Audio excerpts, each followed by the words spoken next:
BJP వాళ్ళే అభిషేక్ బెనర్జీని చంపాలని చూశారు. ఇది నేనంటున్న మాట కాదు. మమతా బెనర్జీ తన అఫీషియల్ ఎక్స్ అకౌంట్ ద్వారా చెప్పింది. కానీ అసలక్కడ జరిగిన నిజమేంటంటే వెస్ట్ బెంగాల్‌లో టీఎంసీ పార్టీకి నంబర్ 2 లీడర్ అయిన లోక్‌సభ ఎంపీ అభిషేక్ బెనర్జీ మీద మే 30న సోనార్‌పూర్‌లో లోకల్ జనం, ముఖ్యంగా ఆడవాళ్లు గుంపులుగా వచ్చి కోడిగుడ్లు, చెప్పులు, రాళ్లతో కొట్టి కళ్ళజోడు పగలగొట్టేంత రేంజ్‌లో తిరగబడ్డారు. ఒకప్పుడు బెంగాల్‌ని రూల్ చేసిన ఒక పవర్‌ఫుల్ లీడర్‌కి తన సొంత స్టేట్‌లోనే ఇలాంటి పరిస్థితి వస్తుందని ఎవ్వరూ ఎక్స్‌పెక్ట్ చేసి ఉండరు. అసలు అభిషేక్ బెనర్జీ ఆ ప్లేస్‌కి ఎందుకు వెళ్లారంటే మొన్న జరిగిన బెంగాల్ అసెంబ్లీ ఎలక్షన్ రిజల్ట్స్ తర్వాత అక్కడ పోస్ట్ పోల్ గొడవలు జరిగాయి. ఆ గొడవల్లో చనిపోయిన సంజు కార్మార్కర్ అనే టీఎంసీ వర్కర్ ఫ్యామిలీని కలవడానికి వెళ్లారు. పవర్ పోయిన 4 వారాల్లోనే అభిషేక్ బెనర్జీ ఆ విక్టిమ్ ఫ్యామిలీని పరామర్శించడానికి వెళ్తే అక్కడ సీన్ మొత్తం ఒక్కసారిగా రివర్స్ అయిపోయింది. అక్కడ ఉన్న లోకల్ లేడీస్ దొంగ దొంగ అని గట్టిగా అరుస్తూ అభిషేక్ మీదకి కోడిగుడ్లు, చెప్పులు విసిరి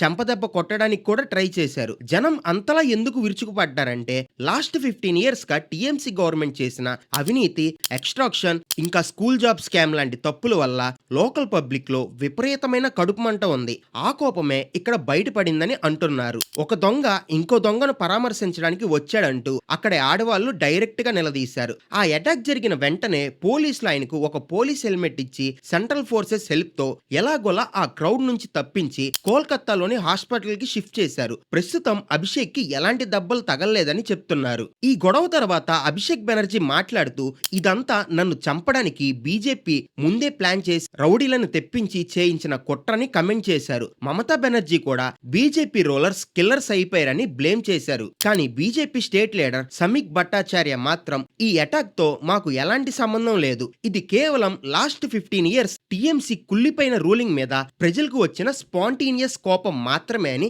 క్లియర్ గా చెప్పారు. ఇదంతా పక్కన పెడితే అసలు షాకింగ్ ట్విస్ట్ ఏంటంటే అభిషేక్ బెనర్జీ ఇలా పబ్లిక్ లో దెబ్బలు తిని హాస్పిటల్ పాలైన అదే మే 30 ఆఫ్టర్నూన్ వెస్ట్ బెంగాల్ సిఐడి పోలీసులు ఒక అన్ఎక్స్పెక్టెడ్ లీగల్ నోటీస్ సర్వ్ చేశారు. అసెంబ్లీలో అపోజిషన్ లీడర్ అపాయింట్మెంట్ కోసం ఇచ్చిన లెటర్ లో టీఎంసీ ఎమ్మెల్యేల సిగ్నేచర్స్ ఫోర్జరీ చేశారనే కేసులో జూన్ 1 మధ్యాహ్నం 12 గంటలకు సిఐడి హెడ్ క్వార్టర్స్ అయిన భవానీ భవన్ కి ఎంక్వైరీ కోసం రావాలని చెప్పారు. మనం ఈ మొత్తం మ్యాటర్ ని ఒకసారి అనలైజ్ చేసి చూస్తే ఇక్కడ మనకి 2 రకాల వాదనలు క్లియర్ గా కనిపిస్తున్నాయి. ఒక సైడ్ చూస్తే ఇదంతా కావాలని కొత్తగా పవర్ లోకి వచ్చిన బీజేపీ గవర్నమెంట్ అపోజిషన్ ని దెబ్బతీయడానికి ముందే ప్లాన్ చేసిన అటాక్ అని టీఎంసీ మమతా బెనర్జీ గట్టిగా చెప్తున్నారు. ఇంకో సైడ్ చూస్తే ఈ అటాక్ తో మాకు ఎలాంటి సంబంధం లేదని లాస్ట్ 15 ఇయర్స్ గా టీఎంసీ చేసిన కరప్షన్ స్కాముల వల్ల జనాలు విసిగిపోయి ముఖ్యంగా అక్కడ ఆడవాళ్లు పబ్లిక్ గా వాళ్ళ కోపాన్ని చూపించారని బీజేపీ వాదిస్తుంది. ఈ గొడవల్లో అసలు దాడి చేసిన వాళ్ళు